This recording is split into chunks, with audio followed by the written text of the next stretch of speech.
வணக்கம் strength India movement நண்பர்களே. நீங்க கேட்ட ஒரு கேள்விக்கு தான் இந்த பதிவு மூலமா நான் பதில் சொல்ல போறேன். வாழைப்பழம் டாக்டர், நம்ம ஊர்ல காமனா கிடைக்கிற பழம் வந்து வாழைப்பழம். ஸோ அதுக்கு நன்மைகள் இருக்கா, சாப்பிடலாமா சாப்பிடக்கூடாதா, யாரெல்லாம் சாப்பிடலாம் யாரெல்லாம் சாப்பிடக்கூடாதுன்னு கேட்டிருந்தீங்க. இந்த வாழைப்பழத்தை பொறுத்த வரைக்கும் நீங்க பாத்தீங்கன்னா அதுல வந்து ஹை கேலரி ஃப்ரூட், இந்த கார்போஹைட்ரேட்ஸ்ன்றது வந்து ரொம்ப அதிகமா இருக்கு.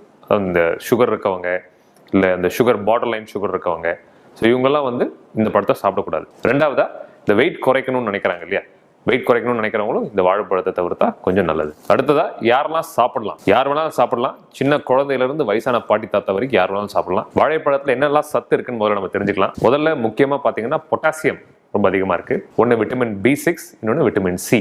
ரெண்டும் நம்ம உடம்புக்கு தேவையான நியூட்ரியன்ஸ். அடுத்ததா, முதல்ல மேங்கனீஸ், ரெண்டாவது மெக்னீசியம், மூணாவதா காப்பர், கடைசியா வந்து பயோட்டின் அப்படின்னு சொல்லி ஒரு பொருள் இருக்கு. முடி வளர்றதுக்கு ரொம்ப உபயோகமா இருக்கிற ஒரு பொருள் அந்த பயோட்டின் பொருள். நன்றி.